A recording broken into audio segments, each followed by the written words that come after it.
Hello my dear student, welcome to Rahim classes.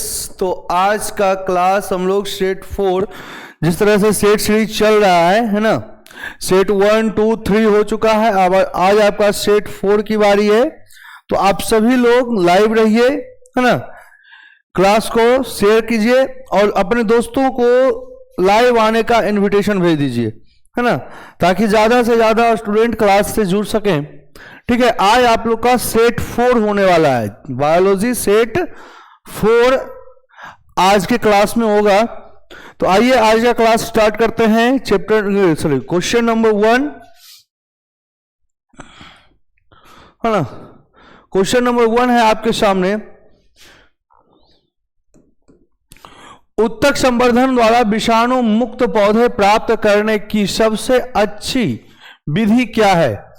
उत्तक संवर्धन द्वारा विषाणु मुक्त पौधे प्राप्त करने की सबसे अच्छी विधि क्या है? जल्दी से बताइएगा आप लोग, है ना, जल्दी जल्दी आप लोग इसका आंसर देते चलिए।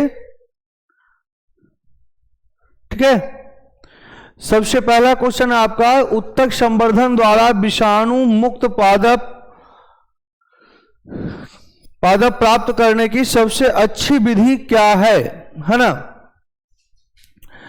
भ्रूण रेस्क्यू या भ्रूण संवर्धन जो क्रियाएं हैं, यह जो है उत्तक संवर्धन द्वारा विषाणु मुक्त पादप प्राप्त करने की सबसे अच्छी विधि में कंसीडर की जाती है। ठीक है, चलिए क्वेश्चन नंबर 2 पे आइए। क्वेश्चन नंबर 2, परजीवी पौधे ट्रांसजोनिक प्लांट विकसित किए जाते हैं।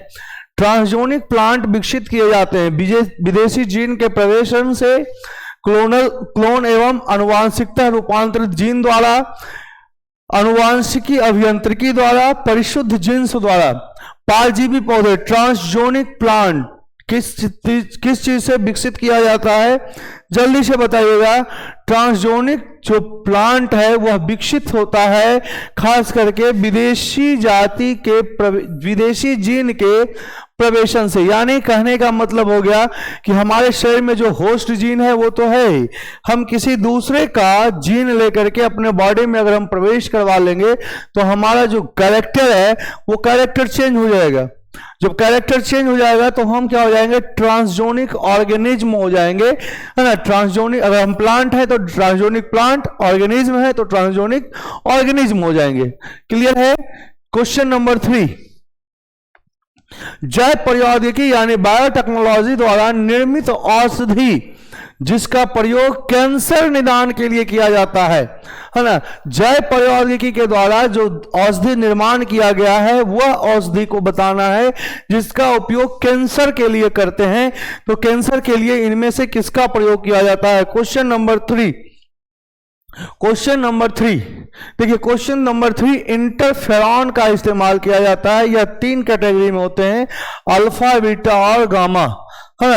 अल्फा, बीटा और gamma, interferon alpha, interferon gamma और इंटरफेरॉन बीटा। इसका जो प्रयोग होता है ल्यूकोमिया कैंसर के लिए इनका प्रयोग किया जाता है। ल्यूकोमिया यानी रक्त कैंसर, है ना। रक्त कैंसर के लिए इसका उपयोग हम लोग करते हैं, रक्त कैंसर में इनका हम उपयोग करते हैं। ओके, चलिए चौथा है हमारा, किसी जाति के कार्य क्षेत्र वाला आवास इसका बनाता है। क्या बनाता है? किसी जाति का जो कार्य क्षेत्र है जहां पे वो काम कर रहा है वह उस क्षेत्र का जो आवास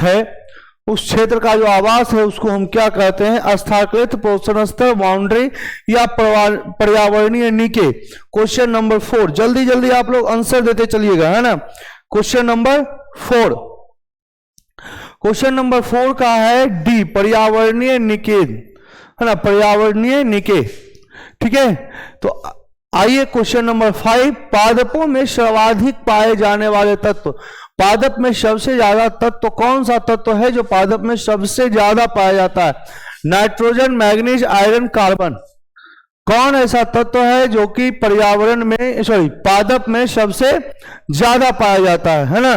जल्दी से आंसर दीजिएगा। क्वेश्चन नंबर 5, क्वेश्चन नंबर 5 का कौन सा होगा? देखिए इसमें सबसे ज्यादा पाया जाता है कार्बन, क्योंकि इसके उत्पाद में ही आते हैं C6H12O6, है ना। कार्बन जो है इसके उत्पाद में सबसे ज्यादा महत्व रखता है ना। नाइट्रोजन सिर्फ विकास के लिए महत्व रखता है, लेकिन सबसे ज्यादा जो स्टोर होकर के रहता है, स्टोर होने का काम कौन करता है? कार्बन सबसे ज्यादा स्टोर होता है। ठीक है। क्वेश्चन नंबर 6, राष्ट्रीय उद्यान सुरक्षा प्रदान करती है। राष्ट्रीय उद्यान में, नेशनल पार्क में किस चीज को सुरक्षा प्रदान की जाती है? फ्लोरा, फाउना, पारिस्थितिकी तंत्र और ए और बी दोनों। फ्लोरा का मतलब होता है पादप, फ्लोरा का मतलब होता है जंतु, फ्लोरा का मतलब होता है जंतु, और फाउना का मतलब होता है पादप। तो जंतु और पादप दोनों को सुरक्षा प्रदान किया जाता है राष्ट्रीय उद्यान में, इसलिए यहां पे होगा ए और बी दोनों। ठीक है, ए और बी दोनों हो जाएगा। क्वेश्चन नंबर 7, ओजोन के विघटन में कौन सा तत्व उत्प्रेरक के रूप में काम करता है? ओजोन के विघटन यानी ओजोन लेयर में जो तीव्र ह्रास हो रहा है, उसके विघटन यानी O3 को तोड़ने के लिए कौन सा ऐसा चीज है जो उत्प्रेरक, यानी उत्प्रेरक किसको कहते हैं? जो अभिक्रिया में भाग नहीं ले, लेकिन उसकी उपस्थिति अभिक्रिया को बढ़ा देगी या घटा देगी। यहां पर क्या हो रहा है? उत्प्रेरक के रूप में यानी विघटन को बढ़ाने के रूप में कौन सा जो है रसायन है जो कि भाग लेता है? जल्दी से बताना है। क्लोरीन, फ्लोरीन, ऑक्सीजन, पोटेशियम, है ना। क्लोरीन, फ्लोरीन, ऑक्सीजन, पोटेशियम, ये आपका 4 ऑप्शन है।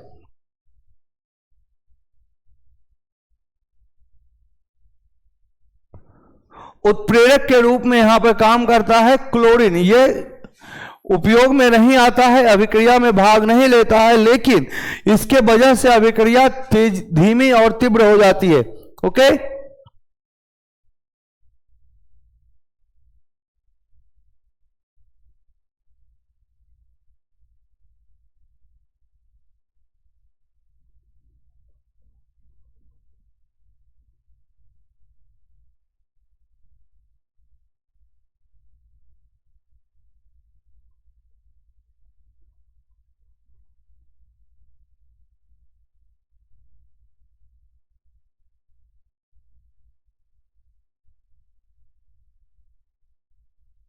आगे देखिए क्वेश्चन नंबर 8 है ना। देखिए बोलता है किसी खास समय एवं स्थान में किसी खास आबादी की मृत्यु की संख्या क्या कहलाती है? यानी कहने का मतलब हो गया एक खास क्षेत्र में, यानी समझ लीजिए कि एक बिहार राज्य में, है ना, एक निश्चित समय यानी 2021 के अंदर कितना मृत्यु हुआ, इसकी संख्या क्या कहलाती है? इसकी संख्या कहलाती है मृत्यु दर। ये मृत्यु दर कहलाती है। ठीक है, ये जो दर है ये कहलाता है मृत्यु दर। ठीक है, इसी को हम बोलते हैं मोर्टेलिटी रेट, है ना। मोर्टेलिटी रेट कहते हैं। ठीक है, इंग्लिश इसका हो गया मोर्टेलिटी रेट।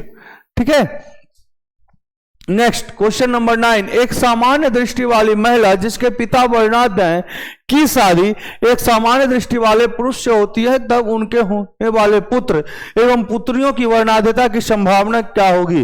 देखिए, सामान्य दृष्टि वाली महिला जिनके पिता वर्णाढ्य है, अगर पिता वर्णाढ्य है तो मादा जो हो जाएगी वो कैरियर हो जाएगी, वो वाहक हो जाएगी, है ना। देखिए वर्णाढ्य का हम बना लिए, कैरियर फीमेल हो जाएंगी। ये क्लियर है? कैसे क्लियर है? कैसे बोलोगे सर ये क्लियर है? वर्णाढ्य पिता, देखिए वर्णाढ्य पिता जैसे ही हम बोलते हैं तो उनका क्रोमोसोमल स्ट्रक्चर ये हो जाता है। और अगर हम सामान्य मां इनकी सामान्य अगर हम मान के चले तो मां सामान्य है, सामान्य दृष्टि वाली पुत्री। अब देखिए अगर जो यहां से हम ये करेंगे, क्रॉस करवावेंगे XCY XX, अब देखिए XC और यक्स जुड़ेगा तभी तो मादा पैदा होगी, तभी पुत्री पैदा होगी। अब देखिए XC और यक्स जब होगा तो ये कैरियर हो जाएगा, वाहक हो जाएगा। दृष्टि सामान्य रहेगी लेकिन ये क्या हो जाएगा? वाहक हो जाएगा। तो मादा क्या हो जाएगी? क्या हो गई यहाँ पे? सीधा सीधा इतना का अर्थ हो गया कि आपकी मादा क्या है? वाहक है ना। और सामान्य दृष्टि वाले पुरुष यानी इस तरह से इसका क्रोमोसोमल स्ट्रक्चर चलेगा, XC, X और XY, है ना। जब हो तब उनसे होने वाले पुत्र एवं पुत्रियों में वर्णाधिता की संभावना इनमें से क्या होगी। चलिए इसका हम निकाल लेते हैं, यक्स सी यक्स और यक्स वाई, यक्स सी यक्स, यक्स वाई, यक्स सी वाई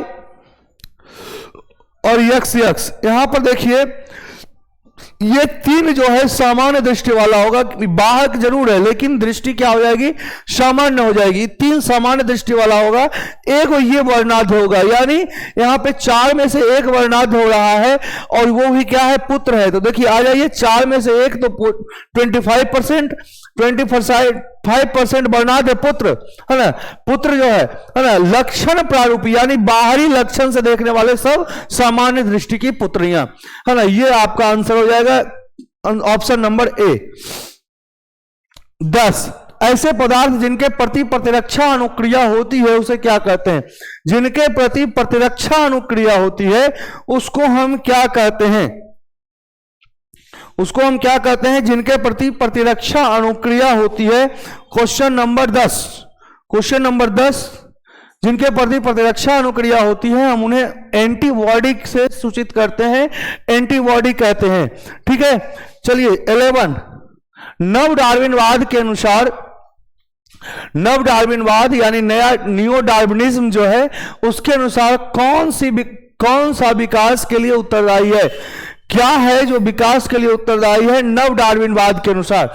क्वेश्चन नंबर 11 नव डार्विनवाद के लिए कौन सा क्या उत्तरदायी है। नव डार्विनवाद के लिए उत्परिवर्तन जो है यह उत्तरदायी, सॉरी उत्परिवर्तन नहीं, ये तो हार्डी वेनबर्ग पर है ना। प्राकृतिक अपघटन, प्राकृतिक अपघटन जो है यह नव डार्विनवाद के अनुसार यह क्या है, विकास के लिए उत्तरदायी है। क्वेश्चन नंबर 12 कार्बनिक जैविक विकास, कार्बनिक विकास या जैविक विकास से पूर्व रासायनिक विकास हुआ था। हाँ सही बात, इससे पहले जैविक विकास से पहले रासायनिक विकास हुआ था।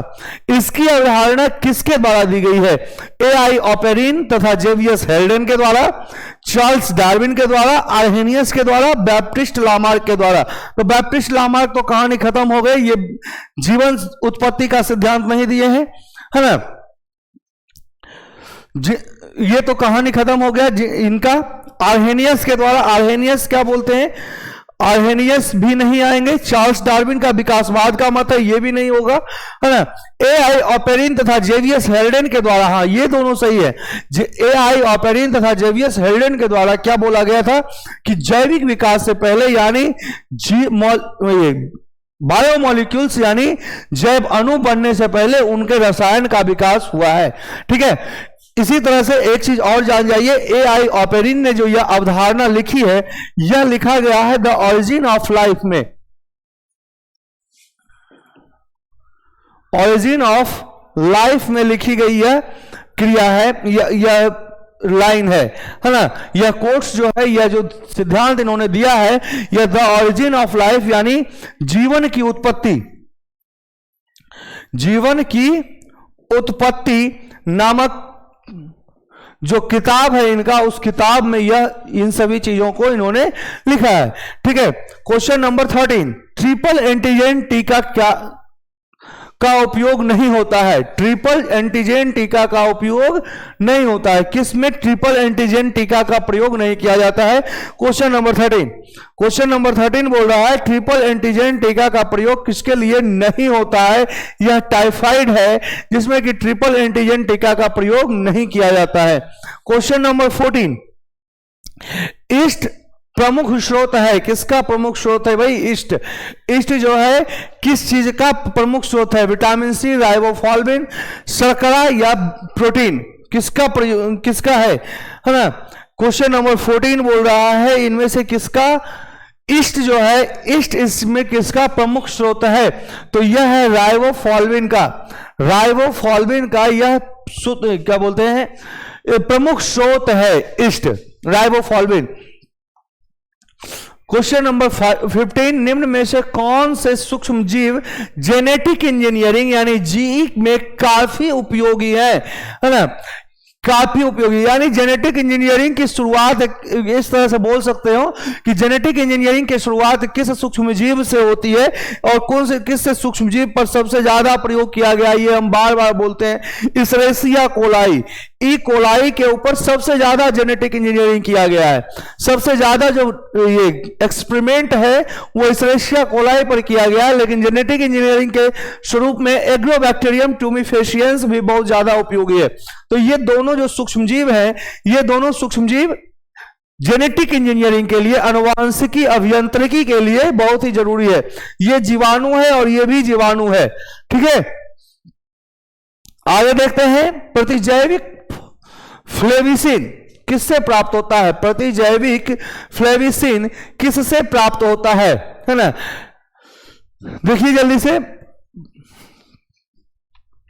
क्वेश्चन नंबर 16, क्वेश्चन नंबर 16 है ना, एस्परजिलस फ्लैक्स के द्वारा प्रतिजैविक फ्लेविसिन जो है ये होता है, प्राप्त होता है। क्वेश्चन नंबर 17, अधिकतम वृद्धि दर पाई जाती है।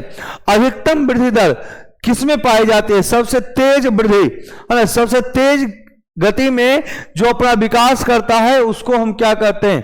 कौन सा है जो कि सबसे किस अवस्था में सबसे तेज में वृद्धि होता है ना? यह है एक्सोपोनेंशियल अवस्था में सबसे ज्यादा वृद्धि होता है, तीव्र वृद्धि होता है। क्वेश्चन नंबर 18, निम्न में से किस आवास में मृदा सतह का दैनिक तापमान अत्यधिक बदलता है? किस निम्न में से किस आवास में मृदा सतह का, मिट्टी के सतह का दैनिक तापमान यानी रोज तापमान जो है सबसे ज्यादा चेंज होते हैं? क्वेश्चन नंबर 18, क्वेश्चन नंबर 18, रेगिस्तान में जो है जो मृदा सतह यानी बालू का जो सतह है उसका तापमान प्रतिदिन बदलते रहता है ना। गिर अभ्यारण्य है, गिर अभ्यारण्य किसके लिए प्रसिद्ध है? चिड़िया के लिए, घड़ियाल के लिए, शेर के लिए और गेंडा के लिए। गिर अभ्यारण्य जो असम में है यह किसके लिए प्रसिद्ध है? क्वेश्चन नंबर 19 है ना, गिर अभ्यारण्य शेर के लिए प्रसिद्ध है। किसके लिए?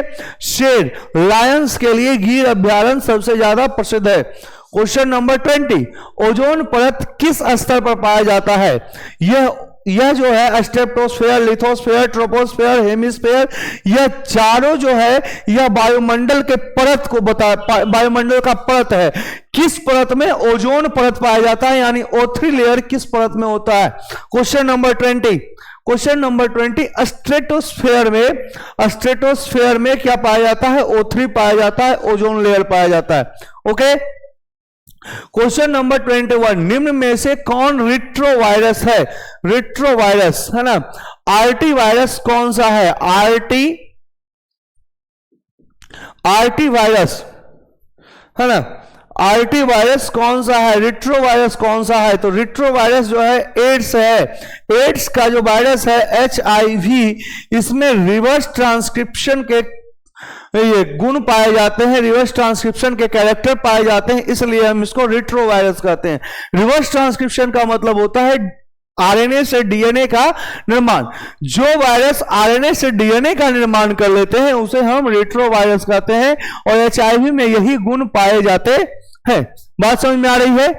चलिए, अगर बात समझ में आ रही है तो एक बार लाइक और शेयर जरूर ठोक दीजिएगा, है ना। क्वेश्चन नंबर 22, किसी एक बालक का रुधिर वर्ग O है तथा उसके पिता का रुधिर वर्ग B है, तो उसके पिता का जीन प्रारूप क्या होगा? बालक का रुधिर वर्ग O है और पिता का रुधिर वर्ग B है, तो ऐसे में बालक का पिता का जीन प्रारूप क्या होगा? आपको हम बताए हैं कि ब्लड ग्रुप B के लिए 2 जीन प्रारूप होते हैं, यानी IB और दूसरा होता है IOIB। अगर जो इसके पास B रहेगा, दोनों B रहेंगे, तो ऑब्वियसली पुत्र का जो ब्लड ग्रुप है वो B हो जाएगा। लेकिन यहां पर O है, यानी ब्लड ग्रुप O के लिए एक ही पाया जाता है, IOIO। अगर यहां पे B आ जाएगा तो यह B ब्लड ग्रुप हो जाएगा, और अगर यहां पे O आएगा तो O तो यही वाला है, इसी में O है, तो ये वाला आएगा तब O होगा, यानी ये वाला प्रारूप पाया जाएगा, है ना। चलिए ये वाला बी वाला आंसर होगा इसका, IOIB, है ना, ये आंसर हो जाएगा। चलिए नेक्स्ट पे देखते हैं हम लोग क्वेश्चन नंबर 23, द्विगुणन में प्रयुक्त होने वाला एंजाइम। हम बार बार बोल रहे हैं द्विगुणन यानी रेप्लिकेशन हमेशा डीएनए का होता है, डीएनए का ही द्विगुणन होता है। और डीएनए के द्विगुणन में कौन सा एंजाइम प्रयुक्त होता है? डीएनएज, एल्डोनेज, आरएनए पॉलीमरेज और डीएनए पॉलीमरेज। कौन सा होता है? क्वेश्चन नंबर 23, क्वेश्चन नंबर 23, इसमें डीएनए पॉलीमरेज होगा। डीएनए पॉलीमरेज थर्ड का प्रयोग किया जाता है रेप्लिकेशन में, ठीक है। क्वेश्चन नंबर 24, एसएल मिलर किससे संबंधित है? एसएल मिलर जो है यह किससे संबंधित है? क्वेश्चन नंबर 24, एसएल मिलर किससे संबंधित है, यानी कौन सा सिद्धांत उन्होंने दिया है? विकास के उपयोग एवं अनुपयोग सिद्धांत लामार्क के द्वारा, डार्विन नहीं होगा, लामार्क नहीं होगा। जीवन की उत्पत्ति के एवं विकास से, है यूरे ने जो अपना परिकल्पना दिया था, यूरे ने जो अपना एक्सपेरिमेंट किया था, उस एक्सपेरिमेंट को प्रूफ करने वाले थे एसएल मिलर, कार्बिन, डॉक्टर फॉक्स और डॉक्टर कृष्ण बहादुर। ये चार साइंटिस्ट जो थे अलग अलग टाइम में अपना ये यूरे के द्वारा दिया गया जो प्रस्ताव था उसको प्रूफ किए थे, है ना। तो एसएल मिलर जीवन की उत्पत्ति एवं विकास से संबंध रखते हैं। चलिए नेक्स्ट है क्वेश्चन नंबर 25, निम्न में से कौन जीवाणु से होने वाली बीमारी नहीं है? जीवाणु से होने वाली बीमारी नहीं है, यानी जीवाणु से नहीं होगा तो वायरस या प्रोटोजोआ से होगा। तो यहां पे देख खोजिए आप कि कौन सा ऐसा है जो कि वायरस या प्रोटोजोआ से होता है। तो वायरस या प्रोटोजोआ से इन्फ्लुएंजा होता है। वायरस या प्रोटोजोआ से क्या होता है? ये वायरस से होने वाला बीमारी है। इन्फ्लुएंजा वायरस से होता है, ठीक है। क्वेश्चन नंबर 26, भूमि की उर्वरा शक्ति को परिपोषित करने वाला जीव समूह क्या है? भूमि की उर्वरा शक्ति, भूमि का जो उपजाऊ शक्ति है उसको परिपोषित करने वाला, उसको सही तरीके से पोषण देने वाला जीव समूह कौन है? माइक्रोवेस्ट, जैविक खाद, जैविक कीटाणुनाशी या east. Question number 26, question number 26 यह है जैविक खाद। जैविक खाद जो है मिट्टी की उर्वरा शक्ति क्या करती है? बढ़ा देती है। क्वेश्चन नंबर 27, कौन सर्वश्रेष्ठ उर्वरक है? सर्वश्रेष्ठ उर्वरक, है ना, कौन सा है? संश्लेषित उर्वरक, बेसिलस thuringiensis तथा लाइकेन, एजोला या साइनोबैक्टीरिया और उपयुक्त में से सभी। कौन सा सर्वश्रेष्ठ उर्वरक है? उर्वरक की बात की जा रही है। इसमें देखिए बेसिलस thuringiensis जो है यह पीड़कनाशी के अंतर्गत आ जाएगा, ठीक है, पीड़कनाशी के अंतर्गत आ जाएगा ये वाला बेसिलस thuringiensis। संश्लेषित उर्वरक ये रासायनिक खाद में आ जाएंगे। एजोला तथा साइनोबैक्टीरिया, साइनोबैक्टीरिया यानी नील हरित शैवाल और एजोला, यह दोनों का उपयोग जैविक उर्वरक में किया जाता है और सबसे श्रेष्ठ उर्वरक इन्हीं को कहा जाता है। प्रतिबंधन एंजाइम की खोज किसने की? प्रतिबंधन एंजाइम, एंडोन्यूक्लियेज एंजाइम, रिस्ट्रक्शन एंजाइम या मॉलिक्यूलर सीजर का इस खोज किसने किया था? क्वेश्चन नंबर 28, स्मिथ तथा नाथसन ने, नाथन्स ने, है ना, स्मिथ एवं नाथन्स ने क्या किया था? प्रतिबंधन एंजाइम का खोज किया था। Question number 29, Eco RI enzyme का स्रोत है। इको आरआई एंजाइम जो है उसका स्रोत क्या है ना? इको आरआई का जो स्रोत है वो है इस्रेसिया कोलाई। बाम एचआई का है बेसिलस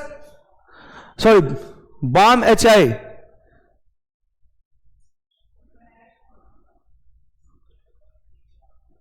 है ना, ये सब का अलग अलग है, ठीक है। दिमाग में अभी नहीं आ रहा है बाम एचआई का, जैसे ही याद आएगा हम आपको बता देंगे, ठीक है।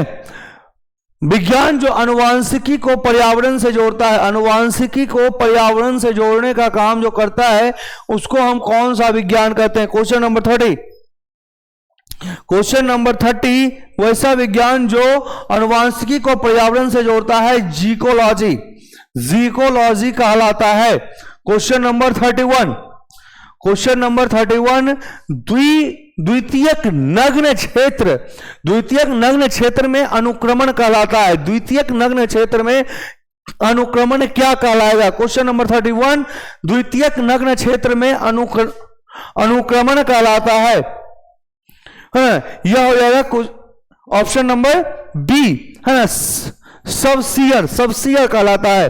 क्वेश्चन नंबर 32, कान्हा राष्ट्रीय उद्यान प्रसिद्ध है। कान्हा राष्ट्रीय उद्यान जो है यह किस पशु के लिए प्रसिद्ध है, जल्दी से बताइएगा। कान्हा राष्ट्रीय उद्यान किस पशु के लिए प्रसिद्ध है? चिड़िया, गेंडा, बाघ या घड़ियाल? कान्हा राष्ट्रीय उद्यान क्वेश्चन नंबर 32 यह जो है वाघ के लिए, टाइगर के लिए प्रसिद्ध है ना, टाइगर के लिए प्रसिद्ध है। ठीक है, क्वेश्चन नंबर 33, अम्लीय वर्षा किस प्रकार के प्रदूषण के अंतर्गत आता है? अम्लीय वर्षा जो है ना, यह किस प्रकार के प्रदूषण के अंतर्गत आता है? तो वायु प्रदूषण के अंतर्गत आता है। यह अम्लीय वर्षा का कारण है NO2 और SO2। NO2 और SO2 जो है यह अम्लीय वर्षा का कारण है। यह दोनों जलवाष्प से मिलकर के यानी H2O से मिलकर के यह HNO3 तथा यह जो है H2SO4 बनाता है। H2SO4 यानी नाइट्रिक अम्ल और अम्लराज यानी सल्फ्यूरिक अम्ल का निर्माण करता है। यह दोनों जो वर्षा के बूंद में पृथ्वी पर आते हैं तो इसी को हम अम्लीय वर्षा कहते हैं। जब वायुमंडल में NO2 और SO2 की मात्रा बढ़ेगी तब अम्लीय वर्षा होगा। ठीक है, क्वेश्चन नंबर 34, परिवार नियोजन कार्यक्रम की प्रारंभ कब की गई? परिवार नियोजन कार्यक्रम यानी बंध्याकरण का जो प्रोग्राम है, हम दो हमारे दो का जो नारा है, यह भारत में कब लागू हुआ था? यह WHO के द्वारा लागू किया गया एक कार्यक्रम है, एक प्रोग्राम है, फैमिली प्लानिंग प्रोग्राम है ना। यह 1951 में लागू किया गया था। स्वतंत्र भारत की पहली जनगणना भी 1951 में हुई थी। ठीक है, क्वेश्चन नंबर 35, मेंडल ने कितने लक्षणों का अध्ययन किया? मेंडल ने कितने लक्षणों का अध्ययन किया? मेंडल ने जो मटर के पादप पर अपना प्रयोग किया था उसमें मटर के पादप में कितने गुणों का अध्ययन किया गया था? तो वह था 7 विपरीत गुणों का अध्ययन इन्होंने किया है। ठीक है, क्वेश्चन नंबर 36, ह्यूमन यानी मनुष्य में हिम अंधता का मतलब हो गया हीमोफीलिया। हिम अंधता का मतलब क्या हो गया?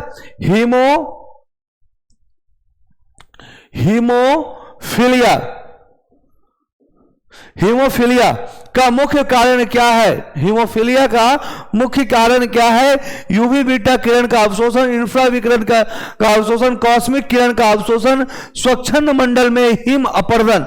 क्या है जी? क्वेश्चन नंबर 36 क्या है?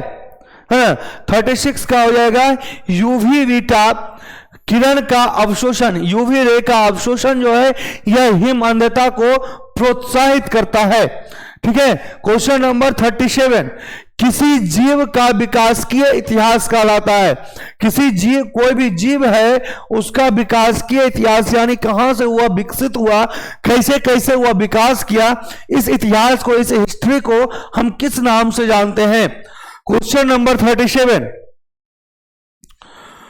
नंबर 37 इसको हम क्या कहते हैं, जल्दी से बताइएगा। क्वेश्चन नंबर 37 फाइलोजेनी कहलाता है। फाइलोजेनी किसी भी जीव का प्राकृतिक इतिहास यानी उसके विकास के इतिहास जो है वह फाइलोजेनी कहलाता है। क्वेश्चन नंबर 38, एलर्जी में बढ़ने वाली प्रतिरक्षियां हैं। एलर्जी में कौन सी प्रतिरक्षियां बनती है? तो यहां पे बताइएगा, एलर्जी जब होता है तो उसमें कौन सा एंटीबॉडी, प्रतिरक्षियां यानी एंटीबॉडी, कौन सा एंटीबॉडी एक्टिव होता है? तो एक्टिव होता है आईजीई एक्टिव होता है और ये एक्टिव होकर के क्या रिलीज करता है? हिस्टामिन रिलीज करता है।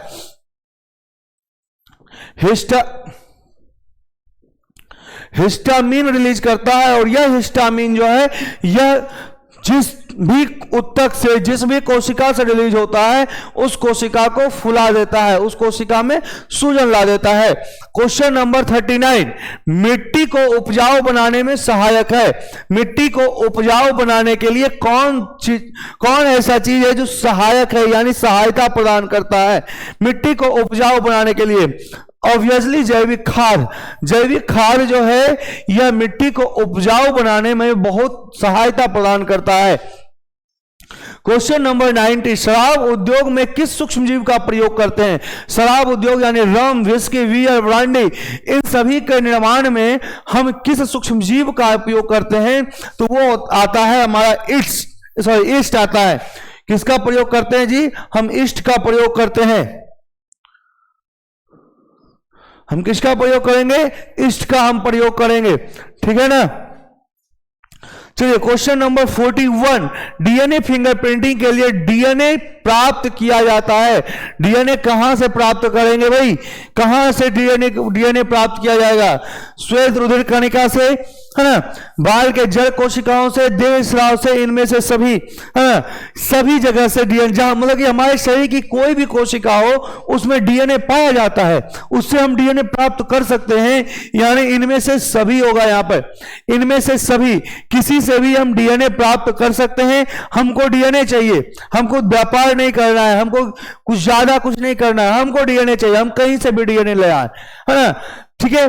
चलिए क्वेश्चन नंबर 42, रिकॉम्बिनेंट डीएनए तकनीक की खोज किसने की?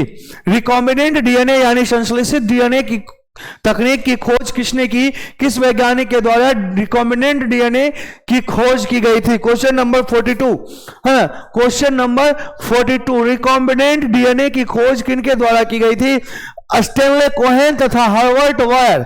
स्टेनले कोहेन तथा हर्बर्ट वायर यानी एस कोहेन एवं एच वायर के द्वारा रिकॉम्बिनेंट डीएनए तकनीक की खोज की गई, रिकॉम्बिनेंट डीएनए टेक्नोलॉजी की खोज की गई, ठीक है। तो आज का सेट आपका यहीं समाप्त होता है। 42 क्वेश्चन का सेट है, फिर आपका एक सेट और चलेगा, उसके बाद हम लोग मॉडल पेपर के ऊपर ध्यान देंगे, ठीक है। मिलते हैं अगले क्लास में, तब तक के लिए जय हिंद, बाय बाय।